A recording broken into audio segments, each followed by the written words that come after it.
Ce n'est la faute de personne, c'est la responsabilité de tout le monde. Voilà ce que déclarait Nabil Ayouch à propos des enfants dans la rue. Le réalisateur franco-marocain s'est exprimé lors de l'avant-première de la rediffusion de Ali Zawa, Prince de la rue, film sorti il y a 20 ans. Ce film suit, vous le savez sans doute, une bande d'enfants des rues dans Casablanca et met en lumière la pauvreté et la violence qu'ils vivent. Que sont devenus les enfants acteurs aujourd'hui et quel impact a eu ce film sur le traitement des questions qui touchent à la jeunesse de la rue? Passage au scan. Je suis Landry Benoît, vous écoutez le scan, le podcast actu de Tel Quel. Et ce jeudi 27 octobre 2022, je vous propose un petit tour en salle obscure. غادي نمشي فين راك عارف الجزيره ديالي وحنا نقدروا ديبانيو بلا بيا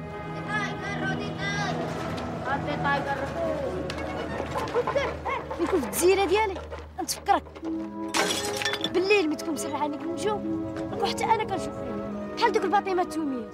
Ali Zawa, Prince de la rue. C'était il y a 22 ans que ce film était diffusé pour la première fois.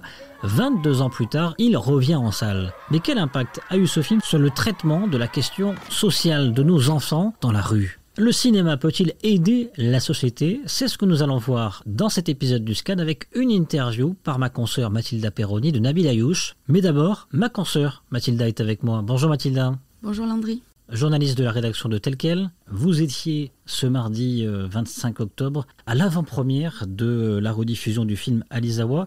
Il y avait de l'ambiance dans la salle? Oui Landry, la grande salle du Mégarama n'était pas tout à fait pleine, mais on a vraiment senti l'émotion du réalisateur et de Hicham Moussoun, un des acteurs principaux. Et le film était assez violent et on a même un peu pleuré à la fin. Comment s'est passée cette rediffusion? Il y a eu des déclarations de Nabil Ayouch, des différents acteurs sur scène avant la projection. Ça a duré longtemps, ça a été émouvant? Alors ça n'a pas duré très longtemps, je pense qu'il y a eu une dizaine de minutes avec Nabil Ayouch, le réalisateur, Hicham Moussoun, un des acteurs principaux. Je crois que dans le public, il y avait des membres de l'ancienne équipe de production de Nabil. Pourquoi Nabil Ayouch a voulu rediffuser son film Ali Zawa, Mathilda? Alors il a expliqué justement avant le début du film que c'est un film qui a marqué plusieurs générations de Marocains et de Marocaines, sauf ceux qui sont nés au XXIe siècle. Et que pour lui, c'était important que les jeunes Marocains et Marocaines puissent avoir accès à ces images-là parce que ce sont des problématiques qui sont encore d'actualité selon lui. Donc c'est vraiment pour sensibiliser à ces problèmes qu'il a voulu rediffuser à ce moment-là. Et le lendemain matin de cette projection, vous êtes parti rencontrer Nabil Ayouch. Vous l'avez interrogé à son studio. On va écouter cette interview. Nabil Ayouch, bonjour. Bonjour. Merci d'avoir accepté mes questions. Vous êtes réalisateur et producteur, vous êtes né à Paris, vous avez grandi en région parisienne et on sait que vous avez un lien émotionnel assez fort avec le Maroc. Est-ce que vous pouvez m'en dire plus? Je venais voir mon père 3 fois par an à Casa. Casa, c'est pas le Maroc. J'allais à Fès voir mes grands-parents. C'est là où d'ailleurs j'ai vu pour la première fois des images d'enfants des rues qui sniffaient de la colle aux pneus des voitures, le visage noirci, ou qui mettaient des croûtes de pain dans le tuyau d'échappement. C'est des images très fortes qui m'ont marqué à Fès. J'ai appris à connaître le Maroc à travers le cinéma. J'ai appris à connaître le Maroc à travers mes premiers films, mon premier court-métrage, Les Pierres Bleues du désert. J'avais 22 ans. Je repentais tout le sud du Maroc, Taroudan, Tiznit, Tafraout. Puis ensuite Mektoub, qui est un road movie policier du nord au sud du Maroc, avec Rachid Louali, qui raconte l'histoire d'un couple qui redécouvre son pays avec d'autres yeux dans la fuite. Et tout ça a créé du lien. Et puis surtout, ce qui est beau, c'est que ce lien identitaire, cette découverte de ses origines que je ne connaissais pas, que je n'avais jamais apprise, s'est faite à travers la caméra. Jusqu'au moment où j'ai trouvé ça un petit peu vain de faire des films sur le Maroc en habitant à Paris. Je vais venir poser mes valises ici. Je ne savais pas pour combien de temps, mais depuis, je ne suis pas reparti. Et maintenant que vous habitez au Maroc, qu'est-ce que vous faites pour œuvrer en faveur de ces enfants dont on parlait dans le film? Hier soir, vous parliez de reverser une partie des recettes à l'association Baïti. Je reverse toutes les recettes de cette ressortie, pour moitié à Baïti, l'association qui m'a aidé à l'époque à préparer le film, et pour moitié aux 4 protagonistes principaux du film. Dans Ali Zawa, vous avez pu former de jeunes enfants pour jouer dans votre film. Donc comment s'est passé le casting et c'était comment de travailler avec eux? En fait, il n'y a pas vraiment eu de casting pour Ali Zawa. Il y a eu ce travail de 2 ans et demi dans la rue, avant le film, qui était pour moi un travail plus d'anthropologue ou de sociologue pour comprendre ce phénomène, essayer de le comprendre, et pendant lequel j'ai fait des rencontres avec des enfants de la rue et certains avec qui j'ai noué des liens et qui ont influencé par leur personnalité l'écriture du scénario et qui ensuite petit à petit se sont imposés comme étant les personnages que j'avais envie de voir dans mon film. C'est comme ça qu'en fait le casting s'est construit de manière très naturelle. Et après, il y a eu un travail qu'on a fait avec eux. On a pris une grande maison pas très loin d'ici avec les éducateurs de l'association. On a commencé par bâtir leur projet d'avenir parce que très très vite j'ai commencé par leur dire que le cinéma c'était bien mais que ça n'allait pas être leur vie et qu'il y aurait un après et que moi ce qui m'intéressait c'était plus l'après. Qu'est-ce qu'ils avaient envie de faire, qu'est-ce qu'ils avaient envie de devenir. Donc ils m'ont chacun tous dit quels étaient leurs rêves. Il y en a un qui voulait devenir pêcheur, l'autre qui voulait devenir menuisier, et donc avec les éducateurs on a essayé de bâtir progressivement ce projet de vie avec le salaire qu'ils ont gagné sur le film pour les aider à démarrer quelque chose, eux et leurs parents évidemment, et en parallèle de travailler sur le film, sur les personnages, sur leur rôle, sur ce qu'ils allaient incarner. Est-ce que vous pouvez me dire qu'est-ce que ça leur a apporté de jouer avec vous dans ce film ? Quand je disais que le cinéma allait pas être leur vie, c'est-à-dire que j'avais pas envie du tout qu'ils puissent faire des plans sur la comète et se dire voilà, on va devenir acteur. Voilà, je leur ai expliqué tout de suite le projet. Je leur ai dit c'est un film sur les enfants de la rue avec vous, parce que on a eu un compagnonnage ensemble et pour moi c'est important de pouvoir aller au bout de cette aventure avec vous et pas d'avoir passé 2 ans et demi ensemble puis après de vous dire bon bah merci beaucoup, maintenant je vais aller faire le film avec d'autres.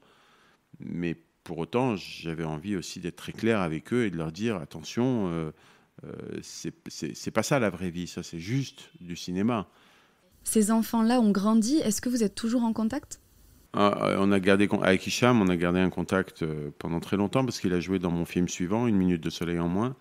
Il avait un des 3 rôles principaux. Et puis ensuite, il a joué dans une sitcom qui s'appelle La Fatema, saison 1, saison 2, saison 3, où il a eu un rôle qui a marqué les Marocains, à Ouina. Et puis voilà, puis après, on a continué à rester en contact. Puis ensuite, les liens se sont distendus, il est allé vivre sa vie, et puis on se revoyait de temps en temps. Celui avec qui j'ai jamais vraiment perdu le contact, c'est Adel Haq, le rôle principal, Ali Zawa, qui lui avait envie de devenir menuisier. Lui, il est de Fès, et qui travaille régulièrement sur les décors de mes films en tant que menuisier. D'ailleurs, le prochain qui commence dans quelques semaines, il va être dessus également. Et puis il y en a 2 autres pour qui c'est bien plus difficile parce que ils ont fait des allers-retours constantes, la prison, la rue, leur famille, sont mariés d'ailleurs, tous les 2, tous 3 sont mariés, même Hicham est marié, ils ont 2 enfants chacun. Mais voilà, mais des histoires qui les ont, des parcours de vie pas évidents quoi.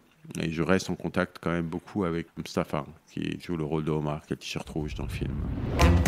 Quelle place tient Ali Zawa, prince de la rue, dans votre filmographie ? Ça a été des rencontres inoubliables avec ses enfants, évidemment, mais pas que. Mohamed Majd, qu'on voit dans le film, qui joue le rôle du pêcheur, qui est mort depuis, était un homme extraordinaire avec qui j'avais une amitié profonde et que j'ai pu rencontrer à travers Ali Zawa.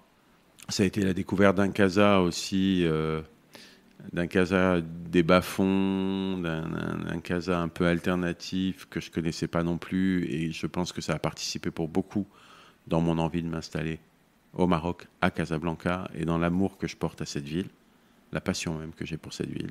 C'est passé par Ali Zawa. Et puis, il y a tout ce que ce film a engendré, tout ce à quoi il a donné naissance.